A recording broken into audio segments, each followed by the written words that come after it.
Academica Media.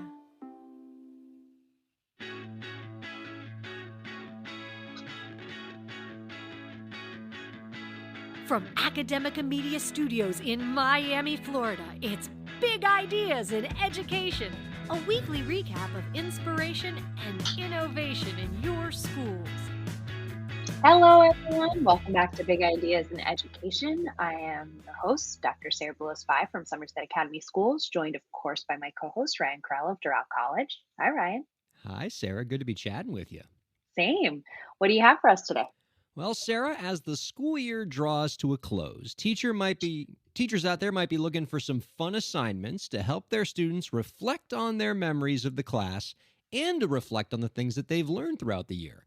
Well, the We Are Teachers blog has got you covered with a list of 35 fun end-of-year activities for every school grade. The article's suggestions include creating a end-of-year music playlist from the article, quote, ask students as a class or individually to compile a list of songs that relate to the past school year and have them write about why each tune has a place on the list. Celebrate the last day of school by listening to songs from the playlist as you reflect on the year gone by. You can also have your students write a commencement speech. Quote, commencement speeches aren't only for graduations. Finish out the year by reading or watching other great commencement speeches. The web is full of them.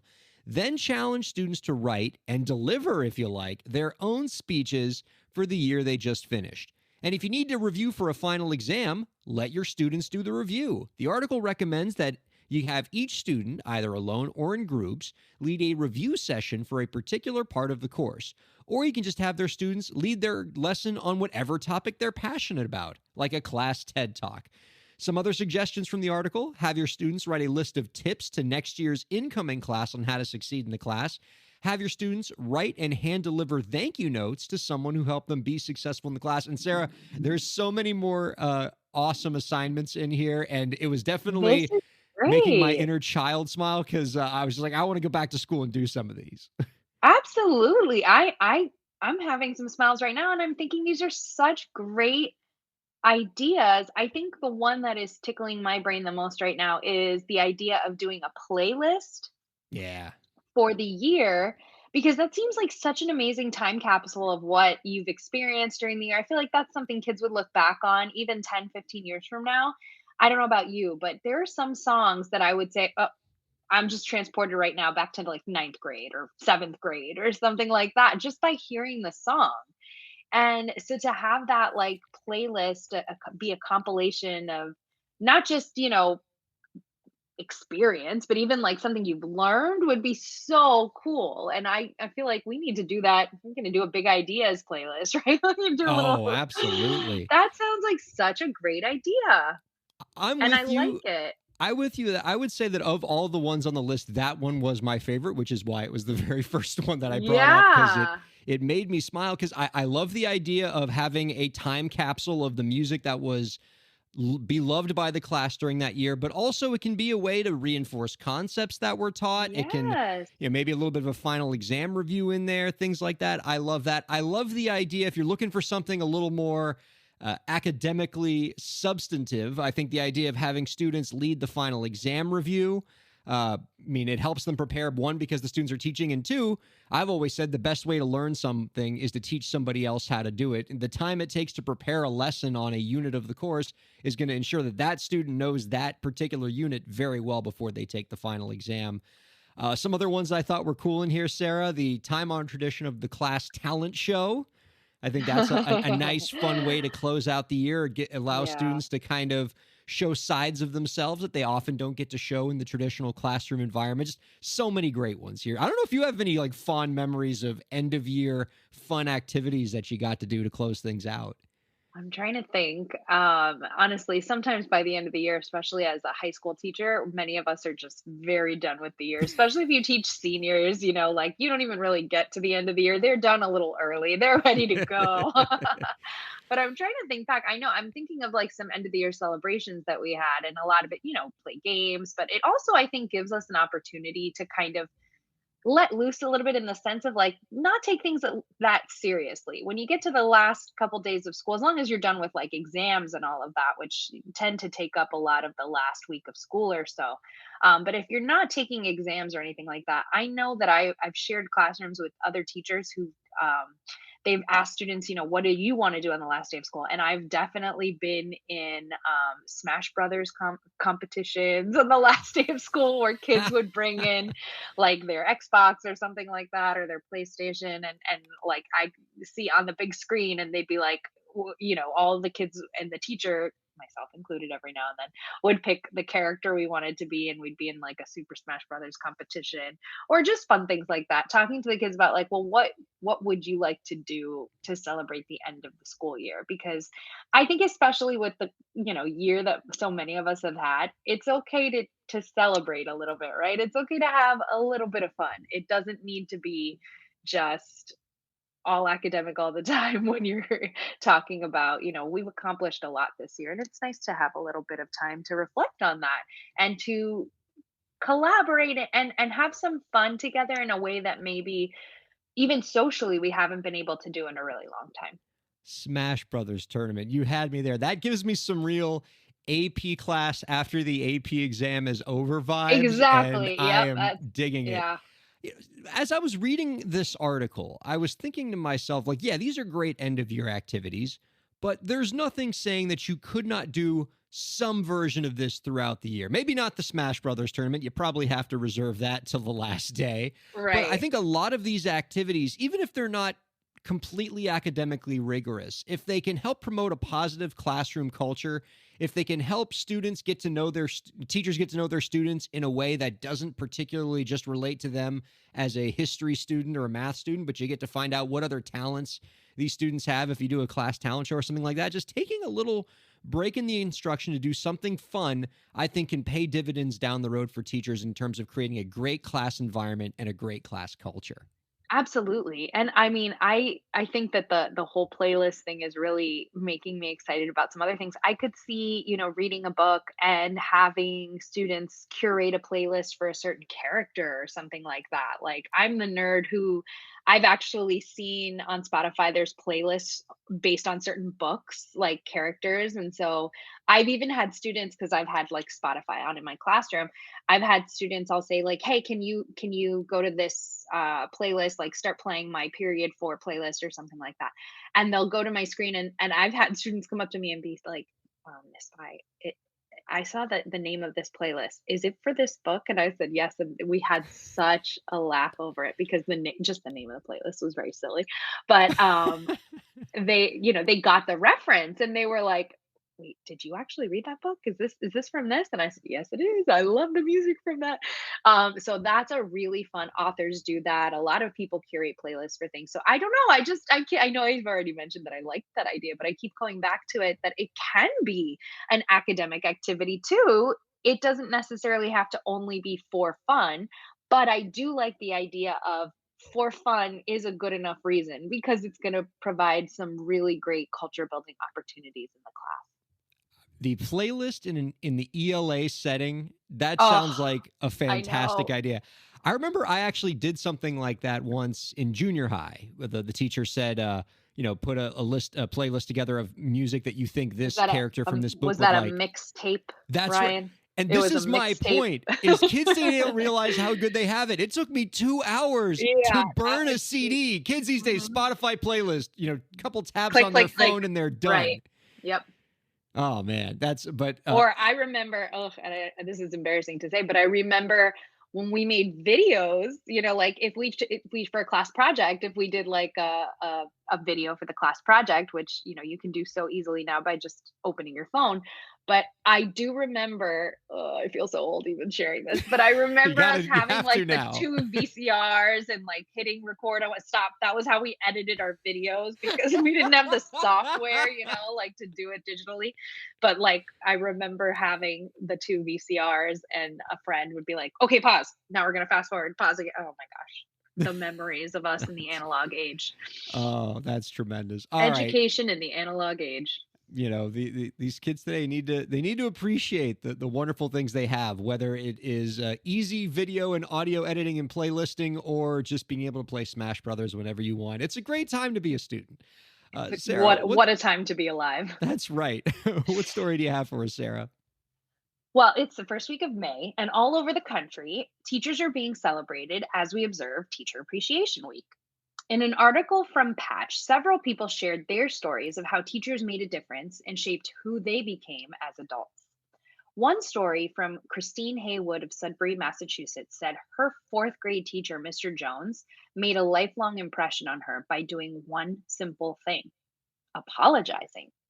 Mr. Jones noticed one day that the girls in class never raised their hands and that he usually only called on boys, she explained. He brought the girls together and said he realized what he was doing, and for the rest of the day, he would only call on the girls. It was a really interesting social experiment. The boys were freaking out and pointing out how he only called on the girls. Special connections that teachers make with their students can obviously last a lifetime. Anthony Michael, another Enfield Patch reader, said he received a birthday card from his first grade teacher, Mrs. Kirby, every year until she died when Michael was in his 30s. She'd been to the high school graduation ceremonies of all her students, hundreds of them. When she invested in a student, it was for life. Come to find out, when attending her memorial service, her children, now adults, showed me the boxes and boxes of names and addresses and birthdays of hundreds of kids she once taught, Michael said. She sent them all birthday cards every year with such a kind, personal, and warming message. She was a saint and just an overall amazing person. Michael said he became a teacher because of her and many other amazing teachers he had in the Enfield public school system. I know Michael is not alone in the idea of becoming a teacher because of the impact of an amazing teacher. I too was inspired to become a teacher because of many incredible educators who touched my life. And I also know for sure I wouldn't be the only teacher to say that I am also continuously inspired by my students. A similar story came from Alexis Broderick, who is currently finishing her freshman year in college, who said that if not for her first grade teacher, Susan Janke, I wouldn't be the person I am today. I'll never forget Mrs. Janke. Broderick once wrote on Facebook. She was kind, caring, and loved all of her students. She put us before herself. My first grade teacher, Mrs. Janke, will forever be the teacher who impacted me the most. To which Miss Janke responded on Facebook. Oh my goodness, I am so humbled by your comments, Alexis. I feel so blessed that, especially since many years have passed, you remember every message I tried to convey to my students. As you learn from my teaching, I learn from you as well. Your heart is full of caring and compassion for others, always was. I'll be honest, as a teacher, getting these kinds of messages from former students on social media are one of the most precious gifts we can get. So this month, considering or that it is Teacher Appreciation Week at the beginning of May, but all month long, consider reaching out to a teacher and sharing why you're grateful for them. I can tell you from personal experience, it never gets old. That's absolutely right. I mean, I just this is actually on my mind because my old kindergarten teacher actually just retired Oh, this year after wow. a long, incredible tenure of service, and I was quick to pour my heart out to her and thank her on Facebook once I found out that she retired. And I never thought for a second that she would remember me. This is a woman who has probably taught thousands of kindergartners throughout her life and has, and I wasn't anything special in terms of how, me being more or less inspired than any other student she's had. Like she has 1,000 stories like mine. And again, this was, 20, 30 years ago, whatever, 30 years ago. And, right on Facebook, she remembered me and like just immediately took me back to that time. Like she knew like the color shirts I wore back then. Oh, And that's the so point sweet. I know but that's what, and so like when you think to yourself, if you're thinking for a second, oh, I want to thank this old teacher I have, but there's no way they remember me, they always remember you. Yes, Like they do. these teachers steel trap memories. They always remember these students, and nothing makes them happier than just sharing even the smallest words of appreciation for how you changed their life in small ways and big ways. Now's the time for Teacher Appreciation Week to acknowledge the great work that these folks do. Absolutely. I can tell you it's so humbling to receive any kind of message like that. As a person who has been both the giver and receiver of these messages, it's incredible. I remember even I'm trying to remember how many years ago it was, but I had a situation where I was moved as a teacher. I was moved into a different teaching position, and it was in the middle of the year, and it was not anything that I had been expecting. So there was this big hullabaloo that was I was moving into this position, and I was very nervous about it. And I reached out to my former teacher who taught me that subject. And I reached out and said, I'm really nervous about this. And believe it or not, I still have the notebooks from your class. And I said, I'm taking the lessons that I learned in your class, and I feel okay about it. But I just wanted you to know I still have the notebooks, which I don't know what that says about me as a hoarder. But I did, and I was so excited to share that with them and see, just get some. I don't know what I was looking for, but I just wanted to let them know that I still had the notebooks and that their words were still in my head. And the response that I got from that teacher was so encouraging to me as a teacher. It gave me so much confidence. And I will say, I still have students from that class that I had to go in and teach, and I still keep in communication with them and getting messages from them saying, when you told us this, when you told us that. I mean, I have former students who I'm proud to say are now colleagues, and they are now teachers. And every now and then I'll run into them and they'll say, Miss Vi, do you remember that this day? Do you remember when you said that? Do you remember the day that you shared that poem and even the boys were crying in our class? And I mean, of course you don't forget these children. They make such an incredible impact on us as educators. And I know my students know this about me, but I pursued my doctorate because my students encouraged me to. They knew this was a dream of mine.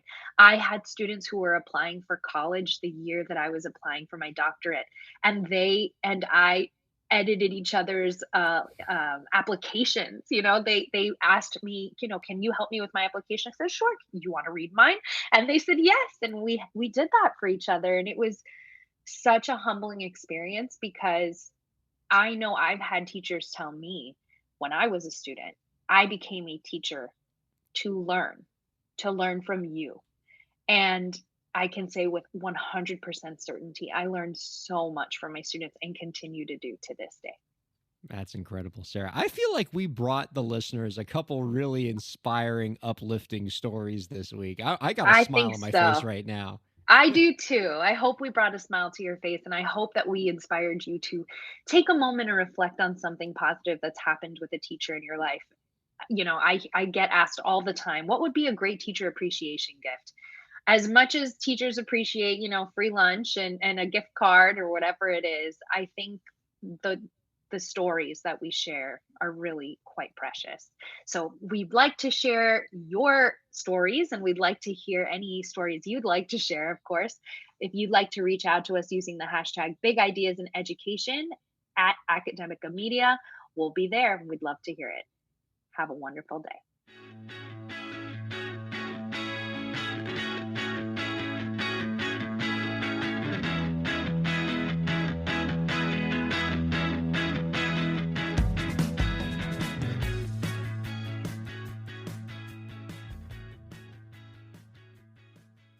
The views expressed on the preceding program have been those of the hosts and guests and do not necessarily reflect the views of Academica, its clients, staff, affiliates, or advertisers.